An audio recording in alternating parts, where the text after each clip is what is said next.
Meaning of designer drug. Designer drug. Designer drug. Designer drug. Designer drug.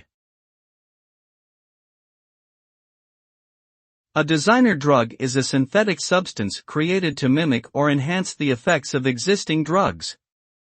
These drugs are typically developed by modifying the molecular structure of known drugs to create new, more potent compounds that produce altered or enhanced effects compared to the original substance. Designer drugs are often developed for recreational use and are not approved for medical use.